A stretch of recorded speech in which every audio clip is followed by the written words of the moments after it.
ശ്രീമതി ആശാ ഗോപിനാഥൻ്റെ പുസ്തകം അന്നമാണി. അതിനെക്കുറിച്ചാണ് ഇന്ന് ഇവിടെ നമ്മളൊരു ചെറിയ ചർച്ച നടത്താൻ ഉദ്ദേശിക്കുന്നത്. ചർച്ചയ്ക്ക് മുമ്പ് ഏതാനും സ്ലൈഡുകൾ ഈ പുസ്തകത്തെക്കുറിച്ചും ഇതിലെ അന്നമാണിയെക്കുറിച്ചും ആശ ഇവിടെ എക്സ്പ്ലെയിൻ ചെയ്തുകൊണ്ട് ആ സ്ലൈഡുകൾ അവതരിപ്പിക്കുന്നതാണ്. Anyway, thank you, my friends, for coming here. ഈ ചർച്ച ഞാൻ ഇംഗ്ലീഷിലും മലയാളത്തിലും ആയിരിക്കും ചെയ്യുന്നത്. എൻ്റെ പേര് ആശാ ഗോപിനാഥൻ എന്ന. I M basically A scientist. And ഞാൻ ഈ പുസ്തകം എഴുതുന്നതിൻ്റെ കാരണം ആദ്യം പറഞ്ഞുതരാം. ഒരു 10 വർഷം മുമ്പേ ഞാൻ ഇവിടുത്തെ അലിയോൺസ് ഫ്രാൻസെ ട്രിവാൻഡ്രത്ത് ഒരു വിമൻ ഇൻ സയൻസിനെ പറ്റി ഒരു പ്രോഗ്രാം നടത്തി. അത് നടത്തിയപ്പോൾ ഞാൻ ആ കുട്ടികളൊക്കെ ചോദിച്ചു, നിങ്ങൾക്ക് ആർക്കെങ്കിലും ഒരു വുമൻ സയൻറ്റിസ്റ്റിൻ്റെ പേര് പറയാമെന്ന്. അപ്പം ദർ വാസ് സ്റ്റൺ സൈലൻസ്. കുറേ നേരം മിണ്ടാതിരുന്നിട്ട് ഒരു കുട്ടി കൈ പൊക്കിയിട്ട് പറഞ്ഞു മാറി ക്യൂറിന്ന്. അപ്പോഴേ എനിക്ക് തോന്നി എന്തോ ഒരു കുഴപ്പം ഇവിടെ ഉണ്ടെന്ന്. ബിക്കോസ് നമ്മൾ തന്നെ പ്രൊഡ്യൂസ് ചെയ്ത സയൻറ്റിസ്റ്റ് ഒരുപാട് പഴയതുകൊണ്ട് ഇന്നുമുണ്ട്, ആർക്കും ഒന്നും അറിയത്തില്ല. അപ്പോൾ അങ്ങനെ ആലോചിച്ചുകൊണ്ടാണ് ഞാൻ 2 സ്ത്രീകളുടെ ഒരു പുസ്തകം എഴുതാനാണ് ആലോചിച്ചിരുന്നത്, Anna Mani and Janaki Ammal in 1 book. അപ്പോൾ പിന്നെ പബ്ലിഷർ പറഞ്ഞു അവർക്ക് അങ്ങനെ പറ്റത്തില്ല, അവർക്ക് 2 പുസ്തകങ്ങൾ വേണമെന്ന്. അങ്ങനെ 2 പുസ്തകങ്ങളായി മാറുന്നുണ്ട്. അപ്പം this is my book on Anna Mani. ആരെങ്കിലും ഇവിടെ അന്നമാണിയെ പറ്റി കേട്ടിട്ടുണ്ടോ? Other than Ajayan who's reviewed the book. ആർക്കെങ്കിലും അറിയാം അന്നമാണിയെ പറ്റി? കേട്ടിട്ടുണ്ടായിരുന്നോ? ഇല്ല. So that is very sad. So അതുകൊണ്ട് ഞാൻ ഈ slide show which I take about 7-8 minutes to show you. അത് കഴിഞ്ഞിട്ട് Ajayan and I will have a conversation about this. അപ്പം this is the cover of the book.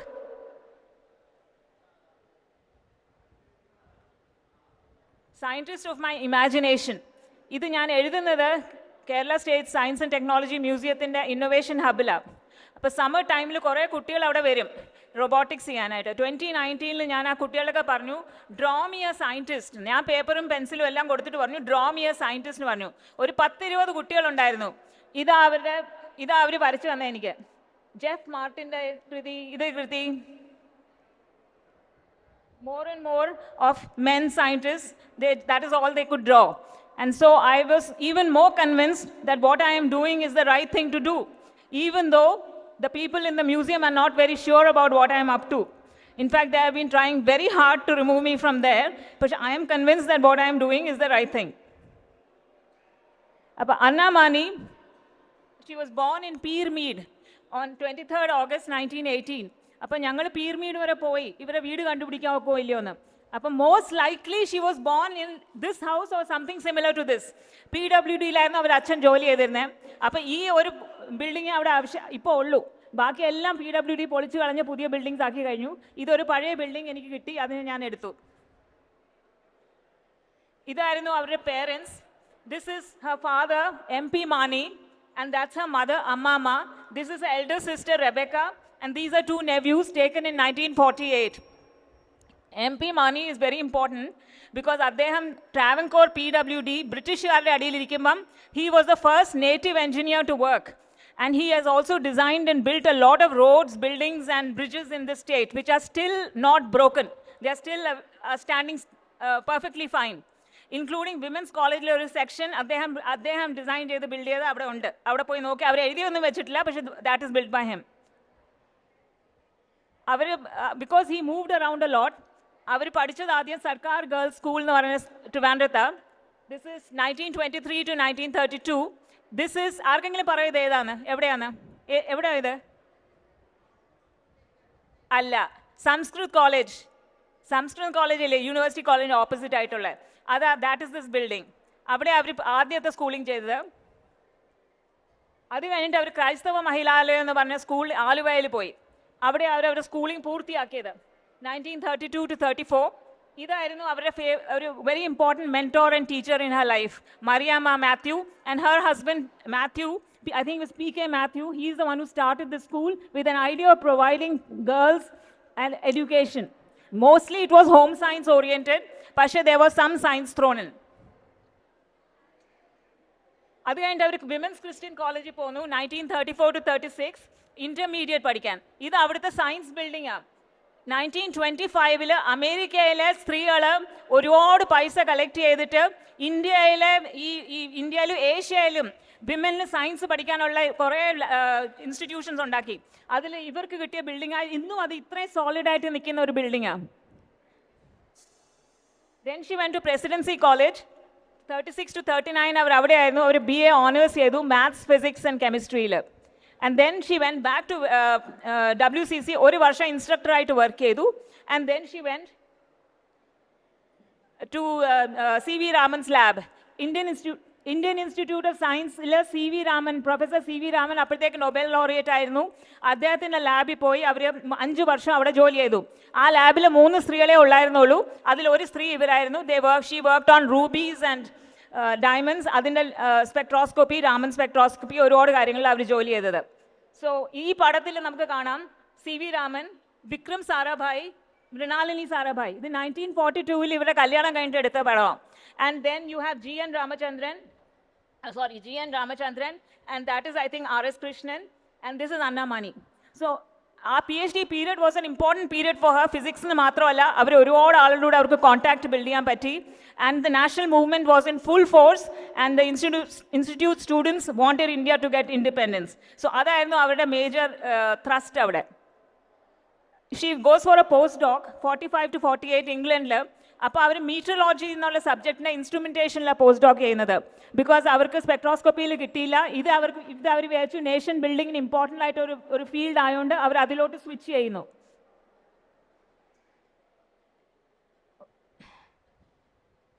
അത് കഴിഞ്ഞിട്ട് അവർ IMD പൂനെയിൽ 1948 വരുന്നു. മീറ്ററോളജിസ്റ്റ് ഗ്രേഡ് 2 ആയിട്ട് IMD പൂനെയിൽ അവർ ജോയിൻ ചെയ്ത് ഇൻസ്ട്രുമെൻറ്റേഷൻ ഡിവിഷൻ്റെ സയൻറ്റിസ്റ്റ് ഗ്രേഡ് B ആയിട്ട് ജോയിൻ ചെയ്തിട്ട് she eventually becomes a director there. And it took many years, but a lot of hard work. And there she did a lot of instrumentation ഉണ്ടാക്കുന്ന മാത്രമല്ല, അത് ഉപയോഗിച്ച് ഒരുപാട് കാര്യങ്ങൾ, surface, atmospheric physics, ozone, ഒരുപാട് കാര്യങ്ങളിൽ അവർ ജോലി ചെയ്തു. She was internationally recognised. ഇതായിരുന്നു ഇദ്ദേഹം. SP വെങ്കടേശ്വർ എന്ന് പറഞ്ഞാൽ he is also a Malayali from Sekharipuram, Palakkad. അദ്ദേഹമായിരുന്നു അവരുടെ mentor. And he was a fantastic mentor. Because ഇവർ ആദ്യം ചെല്ലുമ്പോൾ തന്നെ അദ്ദേഹത്തിൻ്റെ വീട്ടിലെ മേളിലോട്ട് അവർ മാറിയിട്ട്, ഇത് അദ്ദേഹത്തിൻ്റെ ഫാമിലിയാണ്, മാറിയിട്ട് അന്ന മാനിയെ ഗ്രൗണ്ട് ഫ്ലോർ കൊടുത്തു താമസിക്കാനായിട്ട്. So all along she was very comfortable there, and he saw her potential and helped her grow. This is a very rare phenomenon in any field, especially science.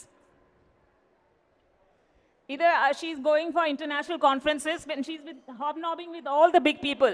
Other SP Venkateshwaran, either KR Ramanathan, another Malayali who started his career here in Trivandrum in University College. His first paper on monsoons in Trivandrum. Anna Mani and Srinivas Iyer. Srinivas Iyer was the director of IMD at that Pune at that time. Either our 1963 ആദ്യത്തെ rocket ലോഞ്ചിന് meteorological ടെസ്റ്റിംഗിന് വേണ്ടി Vikram Sarabhai invited her to come and set up all the instrumentation. She did it, and this is soon after the launch happens. And then Vikram Sarabhai, Pisharadi and Anna Mani. ഈ പടം എനിക്ക് VSSC കിട്ടിയത്, പക്ഷെ അവരുടെ മ്യൂസിയത്തിൽ ഈ പടം ഇല്ല, അവർ വെച്ചിട്ടില്ല അവരുടെ മ്യൂസിയത്തിൽ. Anna Mani has been completely sidelined in that whole equation. She was very internationally known, and she used to run the conferences. She wasn't just attending conferences. Appa ivada CMO 5 Versailles avare participation, again she is the lone woman wearing a sari with all these men. And then this is a medal they gave her for her contribution. This she is going for PG on every comparisons here, because atmosphere has no boundaries. Namakku national boundaries ullengal atmosphere has no boundaries. So you have to compare your instruments internationally. അപ്പോൾ അവർ PG zone comparison in ജർമ്മനിക്ക് പോയിരുന്ന സമയത്ത്. പിന്നെ അവർ 69 to 76 ഡൽഹിയിലെ അവിടെ deputy director general of instruments ആയിട്ടാണ് retire ആവുന്നത്. അവിടെ ചെന്നപ്പം ഇന്ദിരാഗാന്ധിയുടെ ഉള്ള ഒരു പടമായത്. ഇത് യൂണിയൻ മെമ്പേഴ്സ്. ആൻഡ് അവർക്ക് KR Ramanathan memorial medal four ozone കിട്ടി 1987. She is the first recipient of this medal. Then after retirement, she moved to Raman Research Institute and started working on solar and wind energy. And this is yet another photograph of her, lone woman in a sea of men in Japan in 1972. And that is Anna Mani, physicist, dog lover, bird watcher, musician, raconteur, died in Trivandrum on 18th August 2001. And she insisted that she didn't want to be buried. Anna Mani died in Trivandrum in August 2001. She insisted she wanted to be cremated the way her mentor C.V. Raman was cremated. So she was cremated here. I don't know which Shanti Kavada Irkim. She was cremated in Trivandrum, and then there was a memorial service in St. Mark's Church in Bangalore for her. So that is the story of Anna Mani. I hope you liked it. So this is my last question. There are two little girls who drew this. When I asked them to draw scientists, there were just two little girls in that room, and they drew this, two women. So my question is, will Anna Mani become the scientist of your imagination? So with that I end. Thank you so much. ആശ വളരെ വിശദമായി ഈ സ്ലൈഡുകൾ കൂടെ നമുക്ക് മലയാളി വാസ്തവത്തിൽ അല്പം നാണക്കേട് തോന്നേണ്ട കാര്യമാണ്. ഇങ്ങനൊരു എന്താ പറയുന്നത്, ഇന്ത്യയിലെ ആദ്യത്തെ ഏറ്റവും പ്രമുഖരായ ശാസ്ത്രജ്ഞന്മാരിൽ പുരുഷന്മാരുടെ പേരുകളൊക്കെ നമുക്കറിയാം. പക്ഷേ ഇങ്ങനെ ഒരു മലയാളി സ്ത്രീ ഉണ്ടായിരുന്നു എന്നുള്ളത് വാസ്തവത്തിൽ മലയാളികൾക്ക് പോലും അറിയില്ലാത്ത, മലയാളത്തിൻ്റെ ഒരു പ്രാദേശിക സ്വഭാവം സ്പിരിറ്റിലല്ല ഞാൻ പറയുന്നത്, നമുക്കാർക്കും അറിയില്ല. വാസ്തവത്തിൽ കേരളത്തിൻ്റെ മുന്നേറ്റത്തിലും നവോത്ഥാനത്തിലും മുന്നേറ്റത്തിലും ഒക്കെ കേരളത്തിലെ മലയാളി സ്ത്രീകൾ വഹിച്ച പങ്ക് വാസ്തവത്തിൽ നമുക്കിപ്പോൾ തിരിഞ്ഞു നോക്കുമ്പോൾ നമ്മൾ അതിശയിപ്പിക്കുന്നതാണ്. കഴിഞ്ഞ 20-ാം നൂറ്റാണ്ടിൻ്റെ ആദ്യ ഭാഗത്ത് പോലും ഈ ആധുനിക ഇന്ത്യയുടെ ചരിത്രത്തിൽ പോലും വാസ്തവത്തിൽ വളരെ പ്രധാനപ്പെട്ട പങ്ക് വഹിച്ച ഇവർ മലയാളി സ്ത്രീകളാണ്. ആദ്യത്തെ IAS ഉദ്യോഗസ്ഥ. ഈ രസമെന്താ വെച്ചാൽ ഈ അന്ന എന്നുള്ള പേരിൽ തന്നെ 2-3 പേര് ഒന്നാം സ്ഥാനക്കാരുണ്ട്. അന്ന ചാണ്ടി, അനി മസ്ക്രീൻ, അന്ന മൽഹോത്ര. അവർ ആദ്യത്തെ IAS-കാരി, ആദ്യത്തെ ഹൈക്കോടതി ജഡ്ജി അന്ന ചാണ്ടി, ആനി മസ്ക്രീൻ ഏറ്റവും ആദ്യത്തെ മലയാളി മന്ത്രിമാരിൽ ഒരാൾ. പിന്നെ ഇങ്ങനെ ഒരുപാട് പേര്. വാസ്തവത്തിൽ വളരെ വലിയ ദീർഘമായ ഒരു ലിസ്റ്റുണ്ട്. പക്ഷേ വിചിത്രമെന്ന് പറയട്ടെ, ഇതെല്ലാം സ്വാതന്ത്ര്യത്തിന് മുമ്പുള്ള കാലത്താണ്. ഇങ്ങനെ മലയാളി സ്ത്രീകൾ വളരെ പ്രധാനപ്പെട്ട പങ്ക് വഹിച്ചിട്ടുള്ള ഒരുപാട് പേര്. അതിൽ 2 പേരാണ് ഈ പറഞ്ഞ പോലെ പൊതുവേ ശാസ്ത്രം പുരുഷന്മാരുടെ ആധിപത്യത്തിലാണ് അന്നും ഇന്നും എന്നുള്ള സംശയമില്ല. അപ്പോഴാണ് ഈ 2 പേര് ആശ പറഞ്ഞു. ഒന്ന് ഇടവാളത്ത് ജാനകി അമ്മാൾ, തലശ്ശേരിക്കാരി, ഇന്ത്യയിലെ തന്നെ ആദ്യത്തെ വനിതാ ബോട്ടണിസ്റ്റ് എന്ന് വിളിക്കാവുന്നത്. അവരൊരു പക്ഷേ കുറേയൊക്കെ എങ്കിലും അംഗീകരിക്കപ്പെട്ടിട്ടുണ്ട്. അവരുടെ പേരിലൊരു ഹെർബേറിയമുണ്ട്, അവരുടെ പേരിലുള്ള മാഗ്നോളിയ പുഷ്പമുണ്ട്. പക്ഷേ നേരത്തെ പറഞ്ഞതുപോലെ അതുപോലെ തന്നെ ഒരു മെറ്റീരിയോളജിസ്റ്റ്, ഒരു ഫിസിസിസ്റ്റ് ഒക്കെ ആയിട്ട് ഇതിങ്ങനെ ഇന്നും പുരുഷന്മാരുടെ ആധിപത്യം നടമാടുന്ന ഒരു രംഗത്ത് അന്ന മാണിയെ പോലെ ഒരു സ്ത്രീ, മലയാളി സ്ത്രീ കടന്ന് കയറിയെന്ന് മാത്രമല്ല അവിടുത്തെ ഏറ്റവും പ്രധാനപ്പെട്ട ആളായിട്ട് മാറുകയും ഇന്ത്യക്ക് വേണ്ടിയിട്ടുള്ള അത്ഭുതകരമായ സന്ദർശനം. അതിൽ ഏറ്റവും പ്രധാനം ഈ മേക്ക് ഇൻ ഇന്ത്യ മുതലായ മുദ്രാവാക്യങ്ങൾ ഇപ്പോൾ നമ്മൾ കേട്ടിട്ടുണ്ട്. പക്ഷേ 1950-കളിൽ തന്നെ ഇന്ത്യയിൽ മെറ്റീരിയോളജിയുടെ, കാലാവസ്ഥാ പഠനത്തിന് ആവശ്യമായ എല്ലാ ഉപകരണങ്ങളും വാസ്തവത്തിൽ ഇറക്കുമതി ചെയ്തിരുന്ന ഒരു രാജ്യമാണ് ഇന്ത്യ. ആ ഇന്ത്യയെ ഈ രംഗത്ത് ഈ കാലാവസ്ഥാ പഠനത്തിൻ്റെയും മറ്റും കാര്യങ്ങളിൽ ഏറ്റവും എല്ലാ യന്ത്രങ്ങളും അല്ലെങ്കിൽ ഒരു പ്രധാനപ്പെട്ട യന്ത്രോപകരണങ്ങളെല്ലാം ഇന്ത്യയിൽ തന്നെ വികസിപ്പിച്ച ഒരു വലിയ അത്ഭുതകരമായ ചരിത്രമുണ്ട്. ആ ചരിത്രത്തിൻ്റെ ഏറ്റവും പ്രധാനപ്പെട്ട സൃഷ്ടാവ് അന്ന മാണിയാണ്. അപ്പോൾ ഇങ്ങനെയുള്ള ഒരുപാട് വളരെ അത്ഭുതകരമായിട്ടുള്ള, നമ്മൾ തിരിഞ്ഞു നോക്കുമ്പോൾ ഒരുപക്ഷെ ഇന്ന് നമ്മൾ നോക്കുമ്പോൾ പ്രധാനപ്പെട്ട സ്ഥാനങ്ങളിലൊന്നും മലയാളി സ്ത്രീകളില്ല. മലയാളി സ്ത്രീകൾ വിദ്യാഭ്യാസത്തിലോ ആയുസ്സിലോ ഒക്കെ ആണെങ്കിലും രാഷ്ട്രീയ പാർട്ടികളുടെ നേതൃത്വത്തിലോ വളരെ പ്രധാനപ്പെട്ട സ്ഥലങ്ങളിലൊക്കെ വളരെ വളരെ കുറവാണ്. പക്ഷേ ഇതുപോലെയുള്ള വളരെ പ്രധാനപ്പെട്ട ആദ്യത്തെ ഇന്ത്യയിലെ ചീഫ് എഞ്ചിനീയർ, ആദ്യത്തെ ഇന്ത്യയിലെ സർജൻ ജനറൽ, ആദ്യത്തെ IAS ഉദ്യോഗസ്ഥ, ആദ്യത്തെ ഹൈക്കോടതി ജഡ്ജി, ആദ്യത്തെ സുപ്രീം കോടതി വനിതാ ജഡ്ജി, ഇങ്ങനെ ഒരുപാട് പേർ. പക്ഷെ ഇവരൊക്കെ എവിടെ പോയി? ഇതിന് ശേഷം എന്താണ് സംഭവിച്ചത്? ഇന്ത്യക്ക് ഈ ആധുനിക കേരളത്തിൽ എവിടെയാണ് ഈ സ്ത്രീകളെല്ലാം അരികുകളിലേക്ക് ഒതുങ്ങിപ്പോയെന്നുള്ളത് ചർച്ച ചെയ്യേണ്ടതാണ്. ആ ചർച്ചയ്ക്ക് കൂടി ആശയുടെ ഈ ഗംഭീരമായ പുസ്തകം സഹായിക്കും എന്നാണ് ഞാൻ കരുതുന്നത്. ഇനി ആശയമായിട്ടുള്ള ഒരു 2-3 കുറച്ച് ചെറിയ ആശയെല്ലാം പറഞ്ഞു കഴിഞ്ഞു, എന്നാലും വളരെ ചെറിയ ഒരു അഭിമുഖ സംഭാഷണം നമുക്ക് നടത്താം. ആശ നേരത്തെ തുടങ്ങിയപ്പോൾ തന്നെ ഈ അന്ന മാണി എന്ന് പറയുന്നത് നമ്മുടെ ഒരുപാട് മുമ്പൊന്നുമല്ല, 2001-ലാണ് അവർ മരിച്ചു പോകുന്നത്. അപ്പോൾ ഈ അടുത്ത കാലത്ത് പോലും നമ്മളോടൊപ്പം ജീവിച്ചിരുന്ന ഒരാളാണ്. പക്ഷേ നമ്മുടെ മലയാളികൾക്ക് പോലും അവരെ അറിയില്ല. ആശ എങ്ങനെയാണ് അന്ന മാണിയെ അന്നാമാണി എന്ന ഈ വ്യക്തിയെ പറ്റി അറിയുന്നതും ആ വ്യക്തിയിൽ ആകൃഷ്ടയാവുന്നതിൻ്റെ ആ സന്ദർഭം എന്ന് പറയും? ഞാൻ സത്യം പറഞ്ഞാൽ ആ അലിയാസ് റാസെ വന്ന കുട്ടികളെ പോലെ ഞാനും totally ignorant about Anna Mani and even Janaki Ammal actually. അന്നാമാനിയെ പറ്റി ഞാൻ ആദ്യം കേൾക്കുന്നത് ആഭാസൂർ എന്ന് പറഞ്ഞ MIT-യിൽ ജോലി ചെയ്യുന്ന ഒരു ഹിസ്റ്റോറിയൻ, കെമിസ്റ്റ് ആയിരുന്നു, അവരിപ്പോൾ ഹിസ്റ്റോറിയൻ ഓഫ് സയൻസാണ്. അവരൊരു ആർട്ടിക്കിൾ എഴുതിയിരുന്നു മെറീഡിയൻസ് എന്ന് പറഞ്ഞ ഒരു ജേർണലിൽ. I think it was published in 2001, എനിക്ക് നേരെ ഓർമ്മ വരുന്നില്ല. അത് ഞാൻ വായിച്ചപ്പോഴാണ് ഞാൻ ഈ അന്നാമാനിയെ പറ്റി ആദ്യം കേൾക്കുന്നത്. അത് കഴിഞ്ഞ് Abha elaborated on the 3 women in Raman's lab. ഒരു ചാപ്റ്റർ ഉണ്ട് അവരുടെ ഒരു പുസ്തകം, comparing Saha and dispersed radiance എന്ന് പറഞ്ഞ്. അതിനകത്ത് ഇവരെ പറ്റി കുറച്ചുകൂടി ഇലാബറേറ്റഡ്. പക്ഷേ she interviewed Anna in the 90s. She came an interview. ആ ഇൻ്റർവ്യൂസ് ബേസ്ഡ് ആയിട്ട് അവർ അത് എഴുതുന്നത്. അങ്ങനെയാണ് ഞാൻ ആദ്യത്തെ പ്രാവശ്യം ഇവരെ പറ്റി വായിക്കുന്നത്. ഞാൻ പക്ഷേ കേരളത്തോട്ട് 99 എൻഡി മൂവ് ചെയ്യുമ്പം അന്ന ഇവിടെ വളരെ സുഖമില്ലാതെ കിടക്കുമായിരുന്നു. അപ്പോൾ അന്നയുടെ സിസ്റ്റർ റെബേക്കയും എൻ്റെ അമ്മയ്ക്കും ഫ്രണ്ട്സ് ആയിരുന്നു അവർ. അപ്പോൾ റെബേക്ക ഒക്കേഷണലി അമ്മയെ വിളിച്ച്, പാർക്കിൻസൺസ് പ്ലസ് ആയിരുന്നു അവർക്കും, അച്ഛനും അങ്ങനെ തന്നെയായിരുന്നു. അവർ വിളിച്ച് ചോദിക്കുമായിരുന്നു എന്തൊക്കെ വേണം, ഹോം നേഴ്സിൻ്റെ കാര്യങ്ങളും. അപ്പോൾ അവർ തമ്മിലൊരു സംവാദം നടക്കുന്നുണ്ടായിരുന്നു, അതെനിക്കറിയായിരുന്നു. പിന്നെ ആലിസ് തോണർ എന്നും പറഞ്ഞ ഒരു അമേരിക്കൻ ലേഡിക്ക് ഇവരെ നല്ലോണം അറിയായിരുന്നു. അപ്പോൾ അവർ വന്നപ്പോൾ എനിക്ക് ഇപ്പോഴും ഓർമ്മയുണ്ട്, അവർ അന്നയെ കാണാനായിട്ട് പോയി. പക്ഷേ ഈ അന്ന ആരാന്ന് പോലും എനിക്കറിയത്തില്ല, അല്ലെങ്കിൽ എനിക്കും കൂടെ ഒന്ന് പോകായിരുന്നു. ഞാൻ പോയില്ല. അത് കഴിഞ്ഞിട്ട് ഒരു പ്രാവശ്യം ഞാൻ ശംഖുമുഖം ബീച്ചിൽ പോയപ്പം അവരെ നേഴ്സുമാർ ഒരു വീൽ ചെയറിൽ ഇങ്ങനെ കൊണ്ടുവന്നിരുന്നു. And at that point, I distinctly remember that she was crying. I remember an Anna who was crying.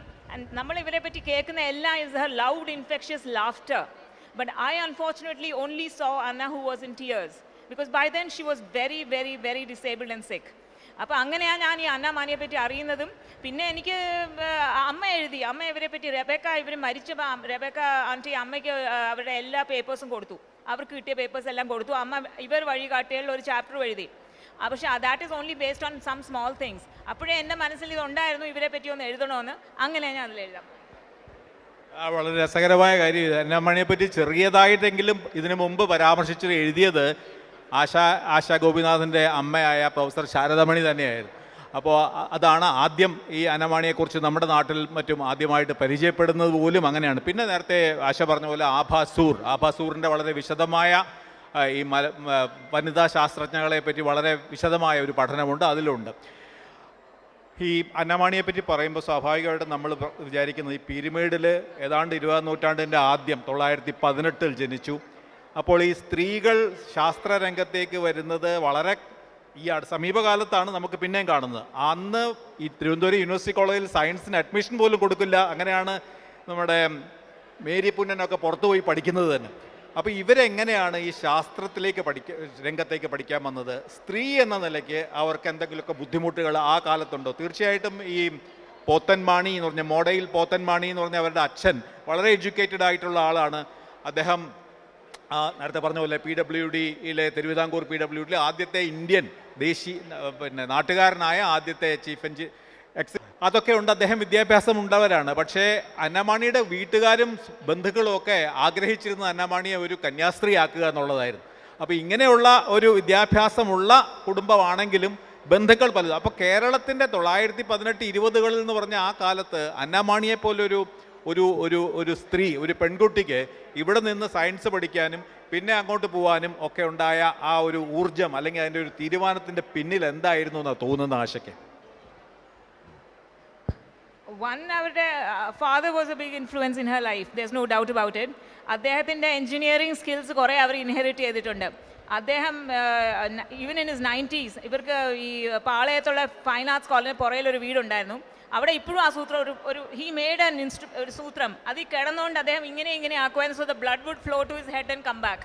അതിപ്പോഴും അവിടെ കിടപ്പുണ്ട്, ഞാൻ കണ്ടു അത്. So she inherited that, there is no doubt about it. പക്ഷേ അവരൊരു ലാർജ് ഫാമിലി എന്നാണ് വന്നത്. ജാനകി അമ്മാളും അത് തന്നെ, ഒരു ഹ്യൂജ് ഫാമിലി. അപ്പം ഒരു പെൺകുട്ടി അതിൽ ശകലം വേവേർഡായി പോയാൽ ആർക്കും വലിയ ഒന്നും തോന്നത്തില്ല. ബിക്കോസ് ബാക്കി എല്ലാവരും are following the line, you know. അപ്പോൾ ആമ്പിള്ളേർക്ക് വേണ്ടി ഇവർ അച്ഛനും കുറേ പൈസ ഉണ്ടാക്കി by cardamom plantations and things. He travelled a lot around the world and he educated the boys. പക്ഷേ the girls, if they educated themselves fine, if they didn't no problems. അപ്പോൾ സിസ്റ്റേഴ്സ് രണ്ടുപേരും വേഗം കല്യാണം കഴിച്ചു. ഇവർക്ക് എന്തോന്നോ മനസ്സിൽ കൂടെ തോന്നി അവർക്ക് പഠിക്കണമെന്നുള്ള ആഗ്രഹം. She was a very good student. അവർ സ്കൂൾ ഫൈനലിൽ അവർക്ക് മെഡൽ കിട്ടുന്നു, SSLCയിൽ ഫസ്റ്റ് ആവുന്ന അതിന് വേണ്ടി. സോ പിന്നെ ഞാനും ഈ ചോദ്യം ചോദിച്ചു, ഇവർക്ക് എത്ര സയൻസ് ഇവരുടെ സ്കൂളിൽ കിട്ടിയെന്ന്. സ്കൂളിൽ എത്ര സയൻസ് ഉണ്ടായിരുന്നു? ആലുവയിലുള്ള സ്കൂളിൽ മറിയമ്മ മാത്യുവിനെ എല്ലാം പഠിപ്പിച്ചത്, മാത്സും ഫിസിക്സും കെമിസ്ട്രിയും എല്ലാം പഠിപ്പിക്കാൻ ഒരു ടീച്ചറേ ഉള്ളായിരുന്നുള്ളൂ അവിടെ. അപ്പോൾ ആ ലെവലിൽ അവർ പഠിത്തം നടന്നിരിക്കുന്നത്. പിന്നെ വിമൻസ് ക്രിസ്ത്യൻ കോളേജ് ചെല്ലുമ്പോഴാണ് അപ്പോഴത്തേക്ക് ഇവർക്ക് വലിയ സയൻസ് ബിൽഡിങ്ങും. മിഷനറീസിന് ഒരു കാര്യം പറയണം, അവർക്ക് പെണ്ണുങ്ങൾക്ക് സയൻസ് കൊടുക്കണമെന്നുള്ള ആഗ്രഹം ഭയങ്കര സ്ട്രോങ് ആയിരുന്നു. അത് എൻ്റെ ജാനകി അമ്മാൾ പുസ്തകത്തിൽ കൂടുതൽ ക്ലിയർ ആയിട്ട് വരുന്നുണ്ട്. ബിക്കോസ് ജാനകി അമ്മാൾ ഉള്ള പീരിയഡിലാണ് അവർ ആ സയൻസ് ബിൽഡിങ്ങിനുള്ള എല്ലാം നടത്തുന്നത്. So it is very obvious that to give Indian women science when the US women did not have science themselves was an important thing in their mind. So അവർ അവിടെ ചെയ്യുന്നു. പിന്നെ physics is something she enjoyed. അവർ വലുതായിട്ട് ജെൻഡറിനെ പറ്റി അവരുടെ ജീവിതം മുഴുവൻ ആലോചിച്ചില്ല. ആബാസൂർ ഒരു ചോദ്യം ചോദിക്കുന്നു അവരുടെയൊക്കെ, so what it is like to be woman. So she is, what would you mean? Is it so difficult to be a woman scientist now? For us it wasn't, you know. So she just took things as they came along and went along. ഈ നേരത്തെ പറഞ്ഞ പോലെ ഈ അച്ഛൻ കുടുംബം പൊതുവേ വിദ്യാഭ്യാസമുള്ള കുടുംബമായിരുന്നു, enlightened ആയിട്ടുള്ള കുടുംബമായിരുന്നു. അച്ഛന് വിദ്യാഭ്യാസമുണ്ട്, പക്ഷേ ബന്ധുക്കൾ പലതും കന്യാസ്ത്രീ ആവണമെന്ന് ആഗ്രഹിച്ചു. ആൺമക്കളെ വിദേശത്ത് അയച്ചു, പക്ഷേ അന്നയെ അയച്ചില്ല. അത് കഴിഞ്ഞ് അന്നയുടെ ഒരു സ്ത്രീ എന്ന നിലയ്ക്ക് അന്ന നേരിട്ട വലിയൊരു വെല്ലുവിളി സാക്ഷാൽ സി വി രാമൻ്റെ മുമ്പിലാണ്. സി വി രാമനെ നമുക്കൊക്കെ അറിയാവുന്ന പോലെ ഇന്ത്യൻ ശാസ്ത്രത്തിൻ്റെ ഏറ്റവും പ്രധാനപ്പെട്ട ആളാണ്. ഏറ്റവും ശാസ്ത്രജ്ഞൻ എന്നുള്ള നിലയ്ക്കും വളരെ പ്രാമാണികനായ മനുഷ്യനാണ്. പക്ഷേ അദ്ദേഹം ഈ സ്ത്രീകൾ ശാസ്ത്രം പഠിക്കുക, ശാസ്ത്രജ്ഞരാവുക എന്ന് പറയുന്നതിനോട് തീരെ താല്പര്യമോ അതിലൊരു വിശ്വാസമോ ഉണ്ടായിരുന്ന ആളല്ല. സി വി രാമൻ്റെ വളരെ പ്രശസ്തമായോ കുപ്രശസ്തമായോ ഒരു സംഭവമാണ് ഈ കമല സൊഹോണി എന്ന് പറയുന്ന ഒരു മഹാരാഷ്ട്രക്കാരിയായ, മൈസൂരിൽ നിന്ന് വന്ന മഹാരാഷ്ട്രക്കാരിയായ ഒരു ശാസ്ത്രജ്ഞ സി വി രാമൻ്റെ കീഴിൽ പഠിക്കാൻ ആഗ്രഹിച്ചു. സി വി രാമൻ എന്ത് ചെയ്താലും അനുവദിക്കില്ല. അവസാനം കമല സാഹുണി ഒരു സമരം, സത്യാഗ്രഹം പോലും നടത്തി സി വി രാമൻ്റെ പിന്നെ ഓഫീസിൻ്റെ മുന്നിൽ. എന്നിട്ടാണ് പ്രവേശനം. പിന്നെ ഈ അന്നയുടെ ഒപ്പം ഉണ്ടായിരുന്നത്, തൊട്ടുണ്ടായിരുന്നത്, നേരത്തെ ആശ പറഞ്ഞു, 2 സ്ത്രീകളാണ്. ഒന്ന് ലളിത, ഒന്ന് സുനന്ദ. സുനന്ദ നിർഭാഗ്യവശാൽ ആത്മഹത്യ ചെയ്യുകയാണ് ഉണ്ടായത്. അത് ഇതുമായിട്ട് ബന്ധപ്പെട്ട അല്ല, പക്ഷേ അവരുടെ PhD ഒക്കെ ആവുന്നതിന് മുമ്പ് തന്നെ അവർ ആത്മഹത്യ ചെയ്തു. ലളിത ഈ നോബൽ സമ്മാനം നേടിയ S ചന്ദ്രശേഖറിൻ്റെ ഭാര്യയായി അവസാനം വിദേശത്തേക്ക് പോവുകയാണ്. അങ്ങനെ അന്ന ആണ് വാസ്തവത്തിൽ ആ ഇൻസ്റ്റിറ്റ്യൂട്ടിന്, ഇന്ത്യൻ ഇൻസ്റ്റിറ്റ്യൂട്ട് ഓഫ് സയൻസിൻ്റെ രാമൻ ലാബിൻ്റെ ഏറ്റവും പ്രധാനപ്പെട്ട ഒരു വനിതാ പ്രോഡക്റ്റായിട്ട് മുമ്പോട്ട് വരുന്നത്. ഈ ഉദ്യോഗത്തിലേക്ക് വന്നിട്ട് അതുപോലെയുള്ള ബുദ്ധിമുട്ടുകളോ അല്ലെങ്കിൽ ഒരു സ്ത്രീ എന്ന നിലയ്ക്കോ അല്ലെങ്കിൽ വേറെ ഏതെങ്കിലും നിലയ്ക്കോ അന്നയ്ക്ക് അങ്ങനെ എന്തെങ്കിലും ഉണ്ടായിട്ടുണ്ടോ? ജോലിയിൽ പ്രവേശിച്ചു പഠിക്കുമ്പോഴാണോ സി വി രാമൻ്റെ ഈ ഇതുണ്ട്? എന്തായാലും സി വി രാമനോടാണ് അവർ ഏറ്റവും കടപ്പെട്ടിരിക്കുന്നത്, സംശയമൊന്നുമില്ല. ഞാൻ സി വി രാമനെ അത്ര ഒരു ഓഗറായിട്ട് കാണുന്ന ഒരാളല്ല. Because even as I may want to see when I read the text and read the relationship between Anna and C.V. Raman, it was more like the daughter he never had. അപ്പോൾ ചില മൂരാജി അപ്പൂപ്പന്മാരും മൂരാജി അച്ഛന്മാരും ഒക്കെ നമുക്ക് എല്ലാവർക്കും ഉണ്ട്. He was something similar to that. പക്ഷേ as far as science went, അയാളുടെ അദ്ദേഹത്തിൻ്റെ ലാബിലുള്ള എല്ലാവർക്കും ഹിസ് മെയിൻ തിങ് വാസ് നമ്മൾ യൂറോപ്യൻസിനെ കോപ്പി ചെയ്യരുത്, നമ്മൾ ഒറിജിനലായിട്ട് എന്തെങ്കിലും തിങ്ക് ചെയ്ത് ചെയ്യണം. അതുകൊണ്ട് അദ്ദേഹത്തിന് ഒരുപാട് ഒറിജിനൽ സയൻറ്റിസ്റ്റിനെ ഉണ്ടാക്കാൻ പറ്റി. അതിനകത്ത് അദ്ദേഹം ജെൻഡർ ഡിസ്ക്രിമിനേഷൻ ഒന്നും കാണിച്ചില്ല. He was very clear about that. പക്ഷേ ഹി ഹാഡ് ആണുങ്ങളും പെണ്ണുങ്ങളും സംസാരിക്കരുത്, അങ്ങനെ കാണുവാണെങ്കിൽ എല്ലാവരെയും പിടിച്ച് മാറ്റും, അതുപോലത്തെ കാര്യങ്ങളൊക്കെ കുറേ ചെയ്തിട്ടുണ്ട്. പക്ഷേ once she graduated and went away, അവർക്ക് IMD ജോലി കിട്ടുന്ന തന്നെ because of his connections with the IMD. അന്നൊന്നും ഇന്ത്യൻസിന് അക്കാഡമിക് ജോബ്സ് കിട്ടത്തില്ലായിരുന്നു. അതുകൊണ്ട് അദ്ദേഹത്തിൻ്റെ ലാബിലുള്ള ഇന്ത്യൻസ് എല്ലാം മീറ്ററോളജിക്കൽ ഡിപ്പാർട്ട്മെൻറ്റിലോട്ടാണ് പോയിക്കൊണ്ടിരുന്നത്. അപ്പോൾ she was the last of that line to go. അപ്പോൾ she was lucky that SPV was there. SP Venkateswar ഞാൻ പടം കാണിച്ചു, അദ്ദേഹം അവിടെ ഉണ്ടായിരുന്നതും അദ്ദേഹം took her in to his fold and അദ്ദേഹം could see her potential and he nurtured her. അതുകൊണ്ട് IMD പൂനെയിൽ she just grew like anything and she just towered over everybody. And അത് കഴിഞ്ഞിട്ട് ഡൽഹി ചെന്ന് കഴിയുമ്പോഴാണ് അവർക്ക് പിന്നെ ഇത് question of could she have retired as a director general of meteorology. അപ്പോൾ ചില അവരുടെ ലെറ്റേഴ്സ് വായിക്കുമ്പം അവർ ക്ലിയർലി പറയുന്നുണ്ട് she wants to take leave for 3 years after Koteshwaram retires because she didn't want to come under somebody else and okay, and she hoped that she would become the she doesn't say she's hoping, she says I am the right person in the wrong place. So discrimination ഉണ്ടായിരുന്നു, discrimination ഇല്ലെന്ന് പറയാൻ പറ്റില്ല, പക്ഷേ internationally she was highly respected and highly wanted. I think she rang the bell. 4 minutes. അപ്പോൾ നമ്മുടെ അവസാനത്തെ 5 minute ആണ്. Since we are running short of time, I think we will open this for a question answer session, and anybody can put their questions to Asha. Professor Uma Devi.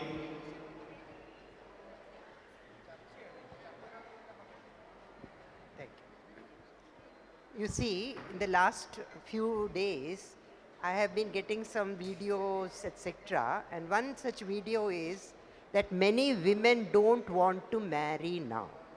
Even the living together relationship, they don't want. This is a very important point we'll have to ponder on. And as you rightly said about even C.V. Raman, even though he was a traditionalist and all, probably less exploitative than many other men today in the workplace who talk of modernism and exploit women much more. Then second point which I want to make quickly is this whole question of care. That is where I met Ali Hochschild from Berkeley University, who started a Center for Care Studies, and there she has written a book, Second Shift. So women are not only exploited at home, the marketplace, the industry is exploiting them doubly. Every woman who goes out to, so see, both these Janaki Amma and were unmarried. I had to choose to be unmarried because career meant more to me. So combining career and home is a very big question mark even today. And we cannot simply put the blame on A, B, C, D. It's a whole system that we will have to reconsider is what I want to say. That's all. Thank you.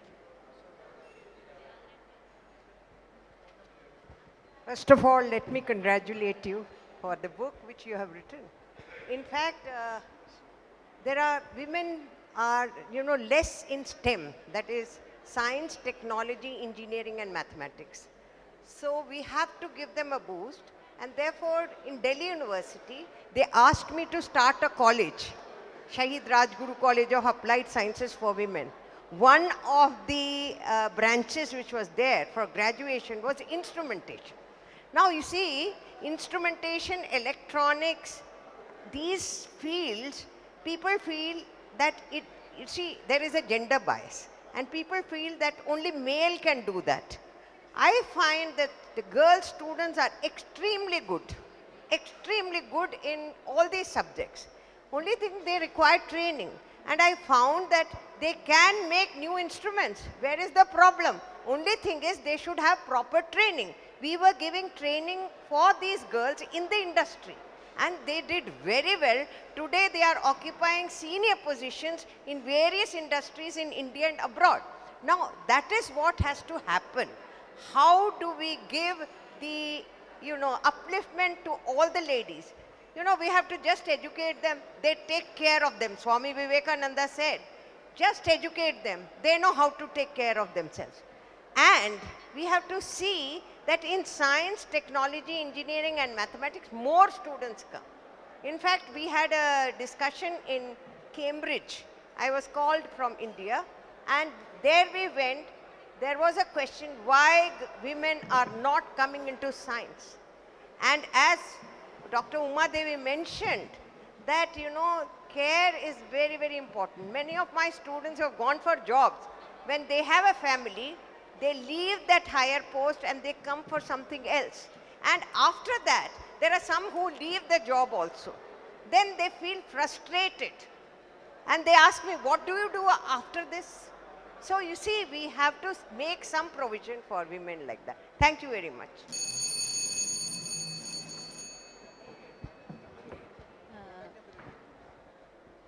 Thank you, Asha, for inviting me. I'm her childhood friend. I'm Janaki. I would like to add on to what Dr. Uma and she has told. We have Dr. Tangam Shar. Shanti's and Anita's mother, Sharmaji's wife, Tangam, Dr. Tangam, who was a botanist, and she worked for environment study, and Shanti and Anita, they're doing a wonderful job in environment resurrection and restoration. That's all that I have written. We still have people like Shanti and Anita in Trivandrum. Thank you. We are going to end because this is all the time we have. So if you're interested in calling us somewhere else with more time and more without timers and things, I'm happy to come and talk somewhere else also. So come and buy the book, and if you want me to sign, I can sign also. Okay, bye.